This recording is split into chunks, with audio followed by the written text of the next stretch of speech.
Escala espírita 100.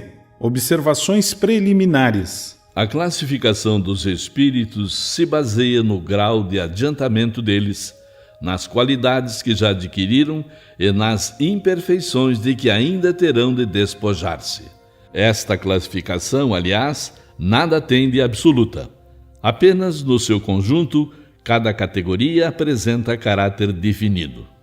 De um grau a outro, a transição é insensível e nos limites, os matizes se apagam como nos reinos da natureza, como nas cores do arco-íris, ou ainda como nos diferentes períodos da vida do homem.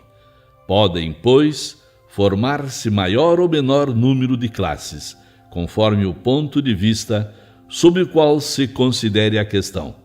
Dá-se aqui o que se dá com todos os sistemas de classificações científicas. Esses sistemas podem ser mais ou menos completos, mais ou menos racionais, mais ou menos cômodos para a inteligência. Sejam, porém, quais forem, em nada alteram as bases da ciência. Assim, interrogados sobre este ponto, é natural que os espíritos hajam divergido quanto ao número das categorias sem que isto tenha maiores inconvenientes. Entretanto, alguns se agarram a esta contradição aparente sem refletirem que os espíritos não ligam a menor importância ao que é meramente convencional. Para eles, o pensamento é tudo. Deixam-nos a forma, a escolha dos termos, as classificações, numa palavra, os sistemas. Ajuntemos ainda uma consideração que não se deve jamais perder de vista: a de que entre os espíritos, assim como sucede entre os homens, há os muito ignorantes, de modo que nunca será demais nos prevenirmos contra a tendência em crer que, por serem espíritos, todos devam saber tudo. Qualquer classificação exige método, análise e conhecimento aprofundado do assunto. Ora, no mundo dos espíritos, os que possuem limitados conhecimentos são, como neste mundo, os ignorantes, incapazes de abranger um conjunto, de formular um sistema. Não conhecem ou não compreendem, senão imperfeitamente, uma classificação qualquer. Para eles, todos os espíritos que lhes são superiores pertencem à primeira ordem, já que não conseguem apreciar as nuances de saber, de capacidade e de moralidade que os distinguem, como sucede entre nós a um homem rude com relação aos homens civilizados. Mesmo aqueles que são capazes de o fazer podem variar nos detalhes, conforme os seus pontos de vista, sobretudo quando se trata de uma divisão que nada tem de absoluta. Linné, Jussieu e Tournefort tiveram cada um o seu método, sem que por isso a botânica mudasse no que quer que fosse. É que nenhum deles inventou as plantas, nem os seus caracteres. Apenas observaram as analogias, segundo as quais formaram os grupos ou classes. Foi assim que procedemos. Não inventamos os espíritos nem as suas características.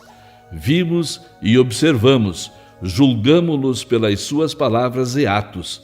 Depois, os classificamos pelas semelhanças, baseando-nos em dados que eles próprios nos forneceram. Os espíritos admitem, geralmente, 3 categorias principais ou 3 grandes divisões. Na última, a que fica na parte inferior da escala, estão os espíritos imperfeitos, caracterizados pela predominância da matéria sobre o espírito e pela propensão ao mal. Os da segunda se caracterizam pela predominância do espírito sobre a matéria e pelo desejo do bem. São os espíritos bons. A primeira, finalmente, compreende os espíritos puros, os que atingiram o grau supremo da perfeição. Esta divisão nos parece perfeitamente racional e com caracteres bem delimitados. Só nos restava destacar, mediante um número suficiente de subdivisões, as principais nuances do conjunto. Foi o que fizemos com o concurso dos espíritos, cujas benévolas instruções jamais nos faltaram. Com o auxílio desse quadro, será mais fácil determinar a ordem e o grau de superioridade ou de inferioridade dos espíritos, com os quais podemos travar relações e, por conseguinte, o grau de confiança e de estima que merecem. É, de certo modo, a chave da ciência espírita, pois só ele pode explicar as anomalias que as comunicações apresentam, esclarecendo-nos sobre as desigualdades intelectuais e morais dos espíritos. Cumpre observar, todavia, que os espíritos não ficam pertencendo exclusivamente a esta ou aquela classe.